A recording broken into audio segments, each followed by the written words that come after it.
People are asking again whether it's the path to alt season. In a traditional phase, we tend to see money flow into Bitcoin. Next, we see Ethereum and top quality altcoins begin to outperform. Large caps then begin to hit an all-time high, and then altcoins lower your IQ and everything becomes shiny and new.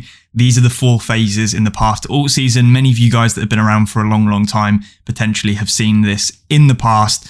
And a lot of people at the moment over on social media are beginning to wonder whether this is currently taking place as Bitcoin begins to accelerate upwards, as there is a lot of turbulence in the traditional banking system with collapses happening left, right and center. Of course, you've got Silicon Valley Bank, which has recently effectively defaulted and gone bankrupt and then been taking control of the FDIC and then effectively sold off, and Credit Suisse as well. Information coming out this morning that UBS has effectively just been part of a brokered deal with the Swiss government in order to take hold of Credit Suisse because of its rather unsettling balance sheet.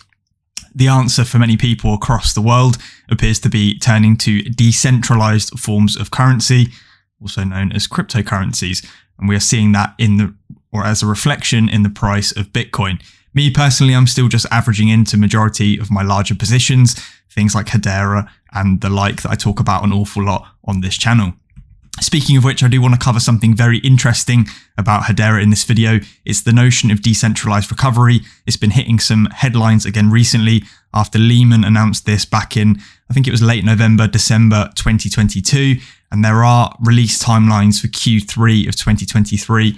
And I do believe it could actually be a complete game changer for the cryptocurrency space as a whole and really open up the doors to institutions and retail investors more prominently across the globe.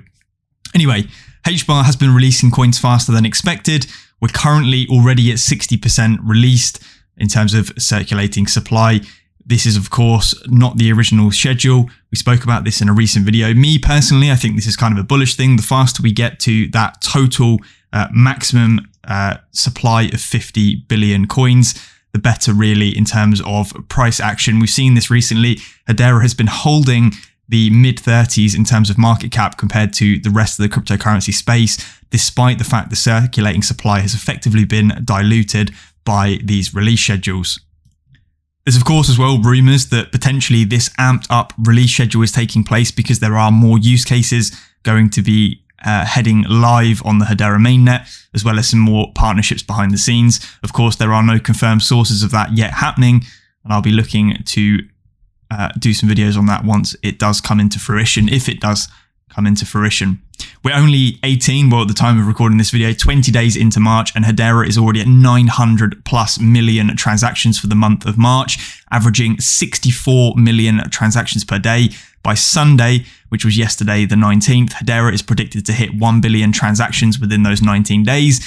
In fact, if I go and look across at Dragonglass, we can see we comfortably hit the 1 billion transactions within 19 or 20 days of transaction processing throughout the month of March. Of course, this completely dwarfs any other DLT or blockchain that currently processes transactions on any kind of mainnet in a fair way. And of course, you've got all the other benefits of Hedera as well, with the speed, scalability, sustainability, not to mention others.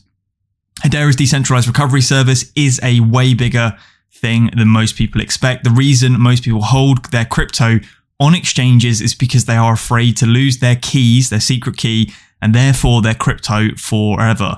Decentralized custody services like 𝗟𝗏𝗏 will change everything. I completely agree here with what 𝗟𝗜𝗏𝗏 is saying. Like I said, Lehman shared this as part of his Lehman Lab wider sort of toolbox of things that Hedera are continuing to build on. This is another one of the great things about Hedera that many people seem to overlook. They are constantly innovating and looking for new ways to revolutionize the crypto space. Decentralized recovery is one of those things.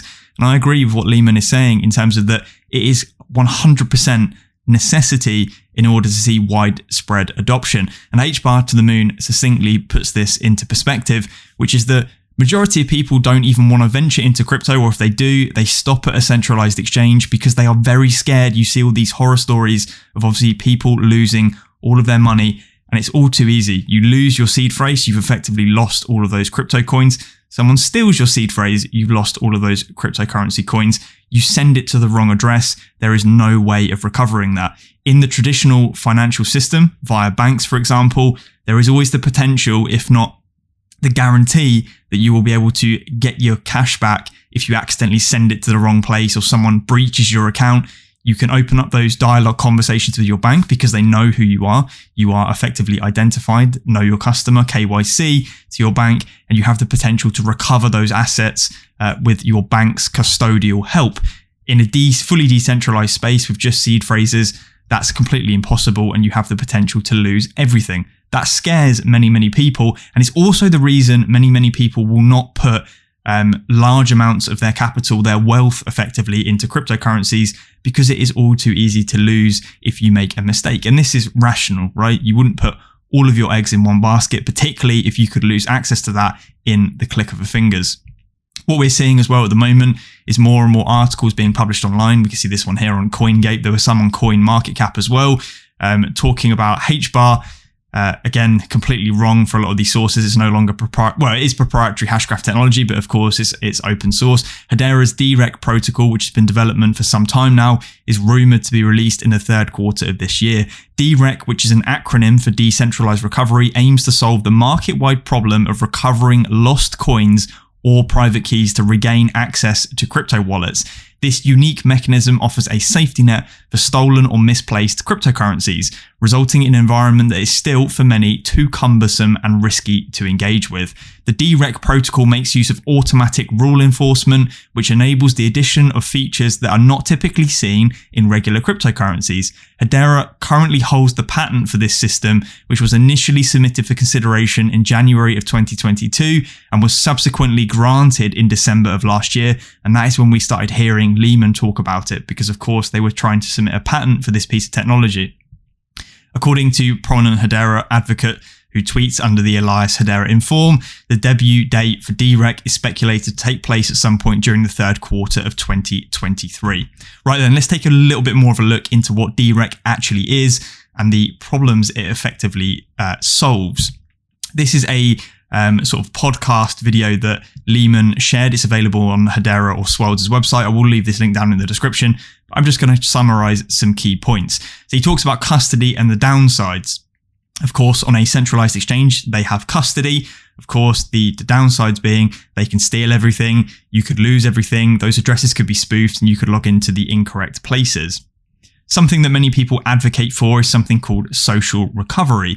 The idea here being, which many of you may use in your day-to-day life, is that you effectively share your seed phrase with someone trusted, someone you know. People do this typically with things like passwords and access to other accounts. So effectively, I give my seed phrase to my parents, my partner, my friends that I trust. But of course, there are problems here that, you know, your privacy can be compromised. They effectively have access to that. And your helpers may fall. They may turn around and go, do you know what? I'm just going to log in and take all of this for myself. You know, they could be held at ransom effectively and give up all of your credentials as part of that. There are many scenarios in which social recovery doesn't fully work because, of course, you're giving 100% trust into a stranger. Flexibility as well. You know, you can't easily remove your helper once you've given them information unless you go and change all of your credentials. Sometimes that's much more difficult than it is said. So there's an idea here of something called decentralized recovery, in which the user itself specifies a bunch of different helpers. Now, this sounds obviously very similar to what social recovery was that we were talking about there. I could easily go and say, friend A, B, C, and D, here are all of my recovery details. I may contact you sometime in the near future. The problem there, of course, is that the more users I effectively give my passwords to, the greater risk of exposure for me losing everything becomes.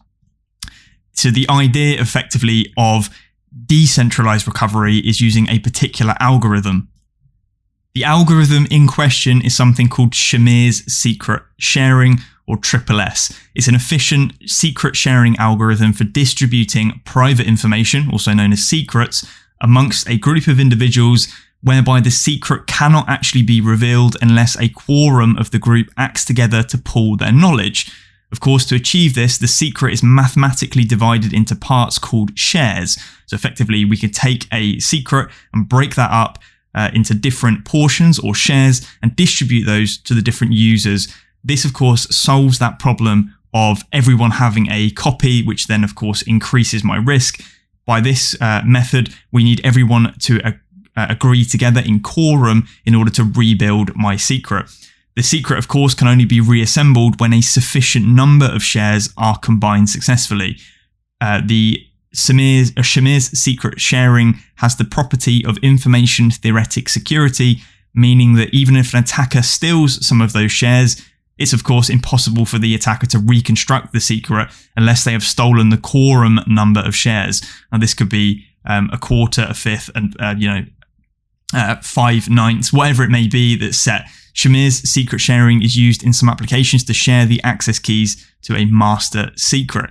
We can see here 𝗟𝗜𝗦 talking about each helper gets 1/4 of the secret share. They can add and subtract helpers, i.e. basically take away those shares and then rebuild those. And those get verified once a day to ensure that every helper does still have the portion of their share, so that in the event of a recovery access request taking place, you can effectively rebuild those shares. This is another benefit of using something like the Hedera consensus service for this, is of course they can poll those different helpers on a regular schedule to ensure that no one has lost parts of those shares. We can see here as well then, this enables the ability for you to recover lost secrets. So you may log into your phone or whatever it may be and press a couple of buttons to say, poll all of my helpers. I need access back to my accounts.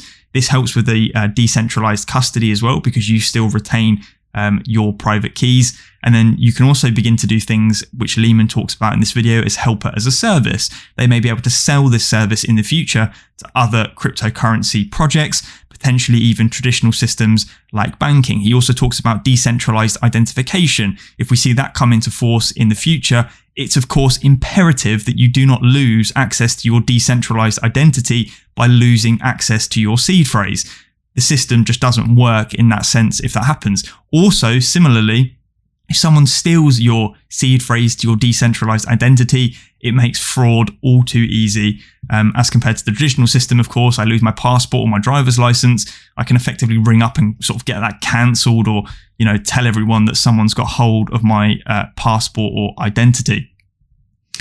This is obviously a completely game changer effectively for adoption for all the mentions that I laid out at the beginning. Of course, like I said, I will leave this link down in the description for you guys to sort of go over in your own time. It is quite a long video, but well worth listening to, as 𝗟𝗜𝗏 has many more examples of how this will work in the future. Like I said, I just wanted to summarize this in this particular video to bring it to everyone's attention. I think I covered it previously at the end of last year, but didn't have as much focus on it. Now that we're seeing more and more news and potentially a rumored release date of Q3 2023, this could be a massive game changer and another huge, unique selling point for Hedera as a project. And not only that, it cements and solidifies everything that Hedera is continuing to build upon. They want to build a 100-year company, and things like this should get you very excited about the project indeed. Rounding up then, I will leave this link down in the description as well.